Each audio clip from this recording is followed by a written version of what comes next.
Ayun. So, good evening guys. Ngayon po ay August 8, 2025. So, 8-8. Maganda yung galaw ng alaga natin na si Plus at maraming good news na lumabas sa kanya pero yung index natin mahina pa rin talaga. Ayan. So, kahit napakababa ng inflation sa Pilipinas, hindi natin maramdaman kasi hindi gumagalaw yung blue chip index natin. So, nag-drop pa nga tayo for today's trading. Ayan. Dahil kina Jollibee, PNB, Banco de Oro at saka si SM. So maraming nag-drop ng mga blue chips sa pre-close ng market natin. So nag-drop tayo ng negative 0.4%. So meron tayong net foreign buy na maliit, 36.04 million. So hindi yung closing natin 6,339.38. Hindi makalipat yung mga traders sa Philippine markets kasi umarangkada ulit yung Bitcoin, di ba? Bumalik siya sa 116K, di ba? Si Bitcoin natin. Tapos sa PSE market, maganda na naman yung futures. So kagabi, sideways yung galaw pero yung futures nila is okay din siya. So marami pa rin nakabang dito sa US market. Tapos yung inaasahan ko na magkukos ng drop sa kanila yung mga tariffs. So, first day niya kasi ngayon, di ba, August 8. So, ngayon yung implementation nila. Pero wala naman masyadong epekto sa mga stocks. So, nakaka-apekto sa kanya yung panibagong threat ni Donald Trump na yung mga tech stocks o semicon stocks. So, magkakaroon ng 100% tariffs, which is wala pa naman, pero yun yung kanyang sinasabi na naman. So, magkukos na naman ng problem sa global markets yon balang araw. Okay? So dito naman sa Philippine market, syempre, ang good news natin lumabas after ng trading sa market. So umakyat si Plus, so nag-up siya ng, ayan, dito na tayo, nag-up siya ng 7.82%. So net foreign sales siya, 81.08 million. Pero kanina, wala pa naman kasi yung, yung good news na inantay natin sa kanya. And unexpectedly, isa sa mga good news na lumabas sa kanya, so hindi si RCR yung blue chips na bago, si Plus. Ayan, so baka ano kayo, malito kayo doon sa nangyari kanina kasi meron tayong MSCI rebalancing at saka yung bagong blue chips. So sa bagong blue chips, si Plus yung pumasok. So hindi ko rin ini-expect, di ba? Sabi ko kapon RCR na kasi marangkada talaga. So siya pa rin nanindigan yung yung PSE doon sa rules na binasa natin, di ba? Meron tayong vlog sa kanya. Ayan. So natuloy na rin siya. So congrats doon sa mga kailan talaga tapang-tapangan mo ng konti sa market eh. So pag nakita mo naman yung logic, yan. Tapos lumalabas naman na bago pa nangyari yan na hindi nila pwedeng i-close yung mga online gambling kasi maapektuhan si GSIS. Hindi lang syempre masabi na direkta pero nag-invest kasi yung government doon. So laki ng lugi niya as of this time, di ba? Lugi-lugi pa rin naman siya. So umakyat si Plus kanina pero wala pa yung news na blue chips. So lumabas lang yung pagka blue chips niya nung after na trading hours natin. So naglabasan na siya around 4 p.m. yata yun. So may mga nabasa na ako na lumabas and then sunod-sunod na-confirm na nga. So plus is pasok pero si Bloomberry matatanggal talaga. So tama yung nila. So okay, tingnan natin by Monday kung ano yung epekto niyan. Tapos si RCR, so gaya sabi ko kanina, pasok to sa MSCI rebalancing. So global naman to. Kaya pala siya umarangkada. So meron siyang good news din. Good news pa rin naman yon. Kahit hindi siya naging blue chips, good news kasi MSCI rebalancing. Pina-follow din ng mga yan, mga fund managers. So nag-up siya ng 3.67%. Pero overbought na yata to. So meron siyang 171.62 million net foreign buy. Ayan. So tignan natin yan. SPNEC, ewan ko ano meron dito sa stock na to. Bigla nabuhusan ng 10%. Oh. So ano ba to? Fat finger lang ba to? Kasi minsan may nagkakamali din eh. Kahit doon sa mga malalaking brokerage, di ba, nagkakamali ng pindot. Pero anyway, kung ano man yan, profit taking, then no choice. Wait natin ulit yung recovery. So nag-drop siya ng 10.49%. So malaki. Negative 3 negative 35.44 million net foreign sales sa kanya. Okay? And then next, si APX, meron pa rin mga mining stocks na gumagalaw. So nag-up siya ng 4.57% and meron siyang 13.01 million net foreign buy. Tapos si Green, meron siyang 8.73% na gain for today's trading plus ang laki no. Biglang bumigwas si Green. Napunta dito yung mga traders ng SPNEC. So nag-up siya ng 3.75K And then lastly si ABG. So kung di napansin kasi abala tayo kay Plus, meron nagsiling. So si ABG nag-up ng 50%. Ewan ko ano meron siya. Baka meron may good news to. Tapos meron siyang 84.6K net foreign sell. Okay? So blue chips, wala.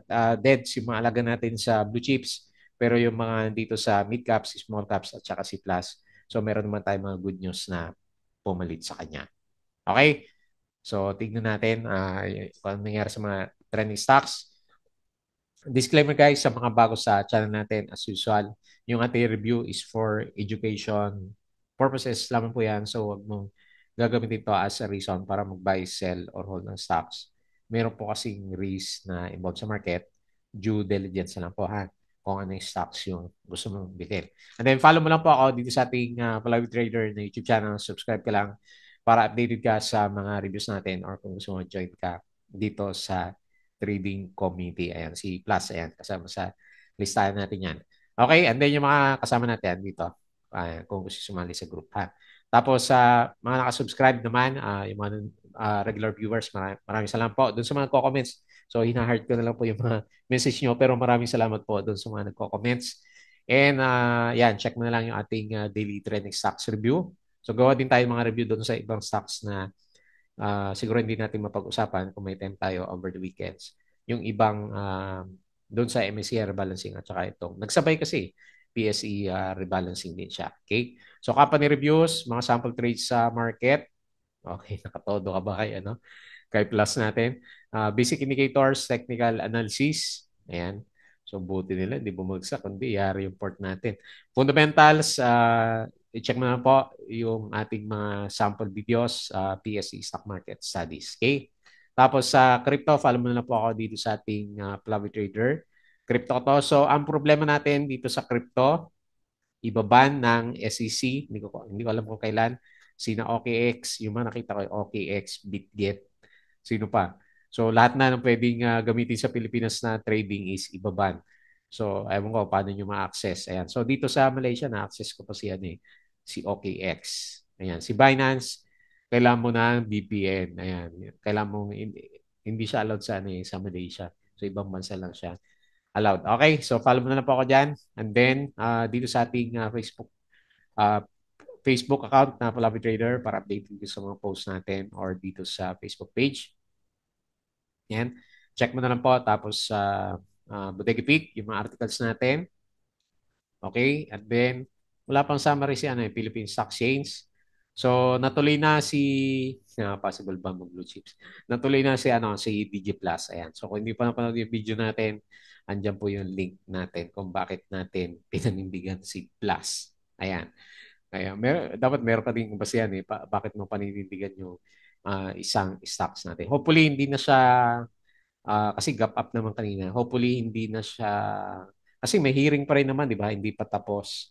Pero, hindi na nag-blue chips na Tapos, regulations yung ginagawa So, malabo na maban. Yung mga kinakabahan pa rin dyan. Ayan. Okay, so, okay, ang dami natin news dito. Wala pa yung summary. Ito na lang muna. ABA Market Securities. So, inaayos pa ni Philippine Stock Exchange yung summary.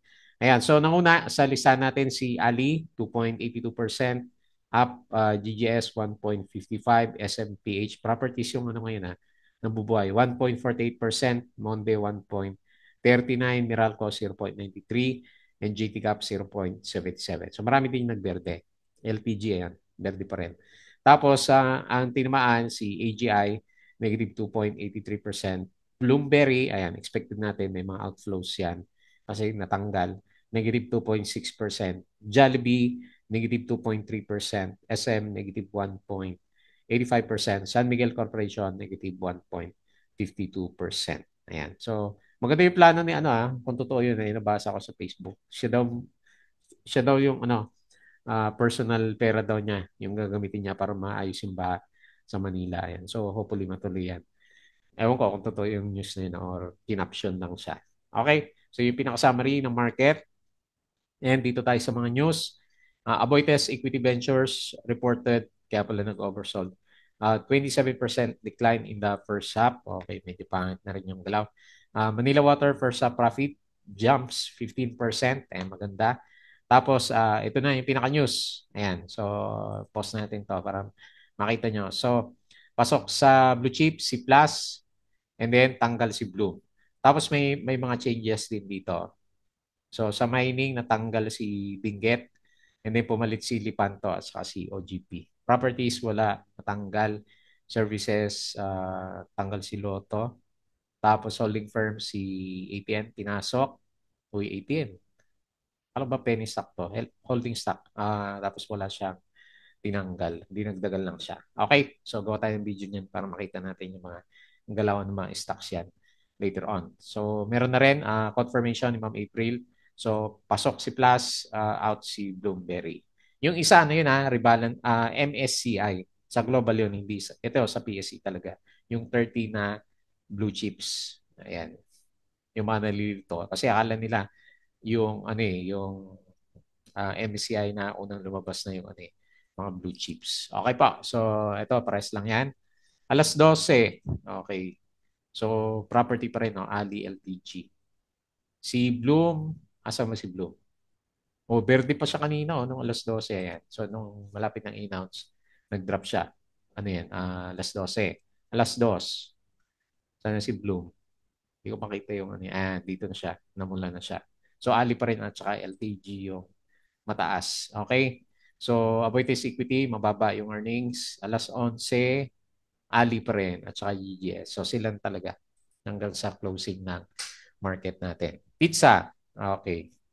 So, sa trade si Pizza kaso walang volume eh. Posted strong first half with system-wide sales rising 15% to 11.6 billion.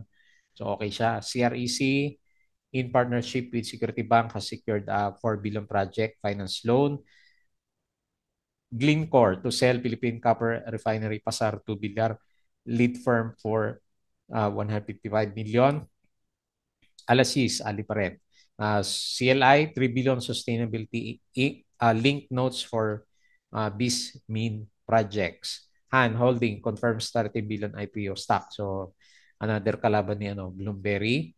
So, Plus is up big today after PBBM signaled yesterday that a gaming ban is not being considered. Ayan, para sa mga kinakabahan pa rin. This pop is a risky move. Okay. Pero okay na yan kasi na-confirm na blue chip na nga siya. Alco buys 500 million preferred shares. SM plans data center exit. Mukhang hindi maganda yung business niya sa data center. Okay. Tapos FNI, kapon tong game na to. First half revenue is up siya, no? Higher nickel ore prices. Okay. OGP, ano to? Mababa yung earnings. Ito yung nakita ko ng 14% to. So ano ba to? So ito ba titignan year over year 3% up siya. First quarter 97%. Pero sa second drop siya ng 14. Pero nakita ko dun sa ano, 'di ba, kahapon 2% siya. Okay? Tapos si Trump or just CEO to, tindi. Yung presidente, no. Pinagre-resign yung CEO ng Intel. Malaysian pala yon si Mr. Lip Bhutan. Ayan. Ang problema kasi sa kanya, meron siya mga investments sa China, which is sabi lang naman, ewan ko kung confirm. Ang sabi is tied sa Chinese government. Kaya, yan, mismo si Trump nagpaparesign sa kanya. Okay? So, yan, baka makapekto kay Intel. New solar project to power 82,000 homes in South Cotabato. So, sa ano to? Sa dagat yata to, no? Ay, hindi. Sa pala yan. Sino ba yun? CREC ba yan? Yung sa dagat, yung project niya. Shakey sees earning rebound in second half. Nickel, so maganda earnings. Ito, solar plant that floats. A 3-hectare floating solar project just launched in Cebu Reservoir. Ayan. So, ang ganda to, no? Sa Cebu, gumagamit na sila ng solar. Tapos sa US market, sideways lang yung pattern natin. Okay pa.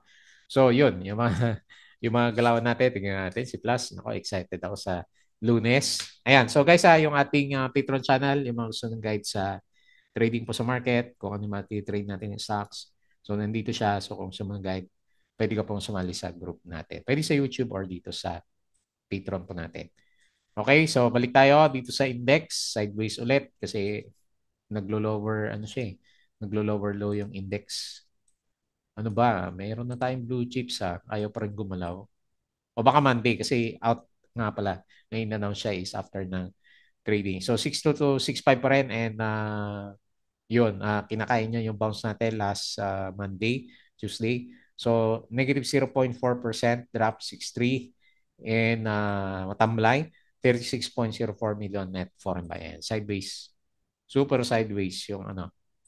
Ito, downtrend pa rin ba? O sige, sideways na rin yung ano, MACD formation natin. Okay? So dito tayo sa mga winners. So nauna, si ABG. Ano ba to? Inunti-unti ba to? Hindi ko na napapansin to eh. Ayun, binomba siya ng ano, 235. Okay, congrats. Dami din nag-trade 111 million. So, sabay-sabay lumabas yung earnings niya. Wala mo siya revenue, no? Baka may ano to, may backdoor listing na naman to, no, na hindi natin alam. So anyway, tindi, no? O hindi natin napapansin, no? RSI 90 na to. 95, grabe.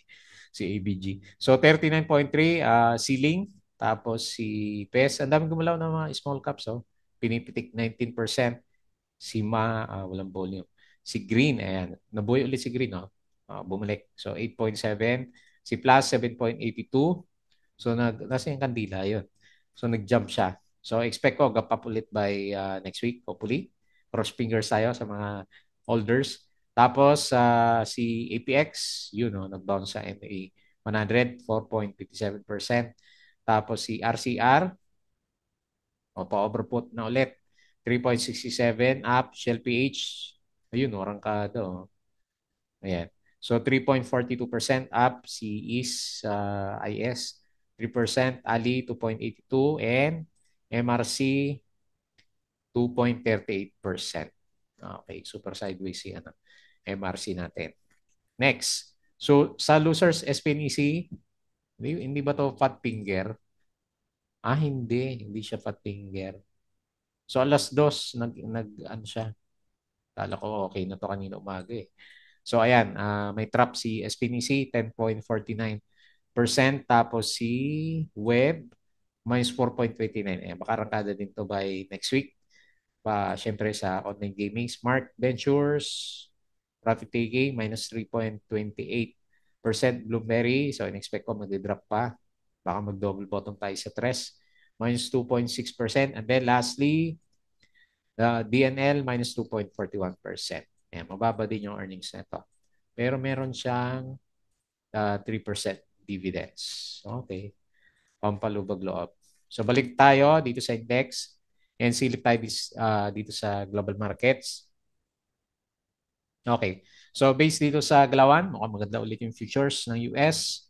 So berde, S&P futures 0.26, Dow futures 0.17, Nasdaq 0.3%. So ngayon profit taking naman sa Europe, tapos Asia markets puro profit taking o mix. Pero yung mga major indices profit taking siya. Okay? So dito naman sa crypto, mukhang mahina. Pero berde pa rin siya. Okay, maraming gumalaw pala Stellar 15%. So Bitcoin 116.6 umakyat. Ethereum 3.9K, ayun, umakyat pala siya 4%. XRP, yun, panalo. 10.64, 3.3. BNB 786. Sol 176, so up siya ng 3.8. Tapos si Dodge up ngayon ng 8.06%. Okay, so maganda. Majority ng crypto traders natin o crypto coins, bitcoins. Okay, so punta tayo dito sa mga trending stocks. Okay, so unahin nga po natin si Plus. Nako, lilipat kaya ito by next week. Ayan, so tingnan natin. Okay, buti na lang. Hindi tayo bumitaw dito kay Plus natin. Ayan, so okay, gumaganda na. So hindi pa naman siya dito sa indicator niya bearish pa rin siya. Pero syempre, alam natin 'yan. Meron siyang at least may galaw naman to by next week. So tingnan natin kung papasok yung mga fund managers kasi wala tayong nakikita na net foreign buy sa kanya yan 81.08 million. Pero understandable naman yan kasi during that time hindi pa naman na-announce. So after kasi ng trading in-announce yung pagka blue chips nitong si Plus natin. So nag-up siya, nag-up up 7.82% and 26.9 yung kanyang closing. Ayan, nakapag-add ka ba? Kanina. Ayan. So, medyo ano na rin ako eh. Sabi ko, mukhang marami na yata akong hawak na plus. Baka mamaya maipit tayo dito na matagal. Okay, so anyway, tignan natin by next week. So very, very good sign kapag bumalik tayo sa 30 pesos or basta mag-stay tayo above ng MA20 kasi yung current situation niya, downtrend kasi. So kailangan niya mag-establish ng higher low dito sa 22.2 bago natin sabihin na yun na nga yung reversal. Pero syempre, nag-expect tayo na for the first few days, first day, second day siguro, by next week is maganda yung SIPA kahit papano nitong C+. Okay? Congratulations na lang po dun sa mga hindi bumitaw at good luck sa paghabol dun sa mga nagbenta na kanina. May mga nakita ko nagbenta na rin kanina kay, kay Plus natin. So, hindi rin naman natin expect na i-announce na siya yung maging blue chip. Kasi ang pakiramdam ko din kahapon, CRCR kasi nag-breakout siya eh. Tapos may malakas na net foreign buy. So para pala yun sa MSCI rebalancing natin. Okay, so anyway, tignan na lang natin by next week. So congrats sa mga mayroong plus, blue chip na mababa yung presyo na ni plus natin. Okay, so next, RCR. So MSCI rebalancing which is good pa rin naman para kay RCR natin. So baka meron pa to, baka meron pang igagalaw lalo na ano naman 'to all-time high, di ba? Ay hindi pa malapit pa lang dito sa 8.5 pala. So anyway, nag-up pa rin naman siya kanina. Good news pa rin naman 'yon, syempre. So in-expect ko is gagalaw pa rin siya and yung kanyang kasi hindi pa naman siya overbought to. Pinaka-resistance niya talaga 8.7 eh. So, tingnan natin, baka umabot din siya dyan sa area na yan. Tapos yung pinaka-support, MA920 or kung ayaw mo. So, dito sa price action niya is mga 7.8. No? Okay, pwede niyan. So, bullish pa rin naman, pati yung RSI niya. Kasi umakyat kanina. Okay, maganda yung galaw. Ayan, bullish yung RSI. Pero lagi siyang lagi siyang overbought. Tapos may upcoming dividends pa kayo na 1.28%. Okay? So, yung ating major na property, gumalaw ba? Kasi gumagalaw yung mga properties. Silipin ko lang si Robinson Land. Ayan. So, hindi siya masyadong gumalaw, no? Pero may net foreign buy siya, no? Ito, ang net foreign buy natin is mas malaki. 171.62 million. Okay? So, nag-close siya is 8.19 and bullish. Ayan, bullish lahat ng indicator natin. Next, SPNEC. Nagkabusan. So, alas dos, nung nagkaroon siya ng busan based doon sa, balikan natin, nakita natin sa 5-minute chart. So, bumigay siya ng second half. Tapos, dire-diretso yung price action na drop niya. So, hindi naman siguro fat finger yan kasi unti-unti talaga merong lumabas sa kanya which is not a good sign for the short term kay SPNEC natin. Okay? So, talaga malakas yung resistance, 1.6. So, next week, retest ulit tayo dito sa 1.4. Ayan, tama support yan. Ayan, dito at saka dito. So, 1.4. So, nag-expect ako, ang tanging reversal sign na antay ko dito is yung ating doji. Ayan, bakit ka naman ng buhos, SPNEC? So, pababa tuloy yung direksyon na MACD formation. Nasa bull side pa, no? Ay, hindi, lumampas na rin 48 yung RSI. So, anyway, tignan natin next week. Hopefully, meron siyang bounce. So, 1.45 closing, negative 10.49% and negative 35.44 million net foreign sales. So, meron lumabas kay SPNEC. Okay, next, APX, maganda yung bounce sa MA100, nakailang percent na to. So, exclude ko na yan sa baba. O, 8%, pwede na, no? Tapos, magre-retest ulit. Ayan, malakas talaga siya. Kasi yung earnings niya, maganda, di ba? Yung sinasabi nila kanina. Ayan. So, ascending triangle ulit. Si APX, nasa bull side ng market natin. Ayan, maganda. O, okay din yung niya. Pinaka-RSI level and then okay na okay yung kanyang MACD formation. Ayan, bullish. So, nag-close siya 6.63, up 4.57. So, and then meron siyang 30.01 million net foreign buy. Okay? Next, green. Alam ko pangit yung earnings ni green. Kaya ini-expect ko pangit yung earnings niya. Kasi last time, drop din naman siya eh. Pangit din yung earnings niya. Kaya meron siya mga boost dito. Pero nalusutan kanina eh. Tingnan natin sa 5 minutes. O talagang binumaba din eh. Okay. So anyway, kaya lang hindi ako sure kung kaya niyang butasin yung MA 100 or yung resistance around 0.1370. Actually, pwede na nga yan, no? 8%. Malaki na rin yan na bounce. So, nag-close siya 0.1370. So, nag-aantay pa siya ng ano ng earnings report. So, tingnan natin. Kaya lang hindi ako masyadong hopeful kay Green. Nagulat lang ako kasi ang lakas din ng closing niya. Ayan. So nag-reverse yung MACD, nagre-reverse yung RSI, and nag-close siya is 8.73%. Catalyst, wala. Ito si ABG, hindi ko rin alam kung bakit bigla sumipa. Principal's Office, ABG, meron bang balita? Silipin nga natin, baka meron lang tayong hindi nabasa. Pag hindi, normally pag ganito, mga ano to eh. Okay. ABG, grabe to, 600% na inakyat. Tama ba? Simula dito. Malaki nga. Backdoor list sana next silo, di naman. Backdoor listing. Okay. Nalip na pala suspension. Okay, ako yata hindi updated August 8. Okay. Ako pala mali. Ayan. So, sorry. So, December 5, nalip yung suspension niya. Oo. Ba't nga ba ito na-suspend? Hindi ko na ano yung history nito eh. Ayan. So, kaya binomba na. Ayan. Congrats. Oh. Panalo naman kahit nagantay ka ng isang taon, no? O half year. Di ba? Kasi after naman malip yung suspension, okay na. So, i-recollect na lang natin bakit ba nagkaroon to ng trading halt last time. Ako pala may mali. Okay. Wala pa dito? Stock commentary, the backdoor in Francis Lloyd. Okay. So, backdoor listing nga. With the lifting of trading suspension, the trial shares may now officially transfer to PLC. This is due to happen tomorrow. With the acquisition, PLC may now move forward with this business plan. Okay, si PLC, okay, may relationship siya that may now be officially transferred to PLC. Okay, so meron silang mga transactions yan. Aralin na lang natin over the weekends. So, ceiling, ano ba ang resistance? Meron siya dito eh. Kung may good news tayo masagap over the weekends o pag na-analyze natin, baka yun yung dahilan kaya bakit siya umakyat. Aralin na lang natin si ABJ. Ang kulang ako sa analysis sa kanya. So ilalagay ko support sa 32.96. So walang kinalaman yung RSI natin kasi yung galaw ngayon is lifting ng kanya trading suspension.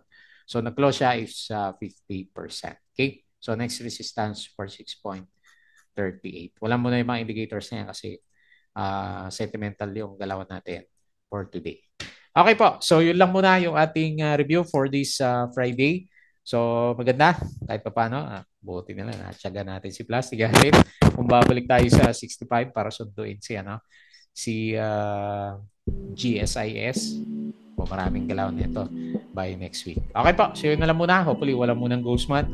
At bago tayo mag-close, please don't forget to subscribe dito sa ating Palabra Trader na YouTube channel. Join ka sa group guys kung gusto mo ng guide. Crypto ko to, Facebook account, Facebook page, Bodega Pig, Twitter, and Patreon sa mga gusto ng guide. Sa atin lang po kayo dito. Okay? So yun lang. Maraming salamat. Happy weekends po.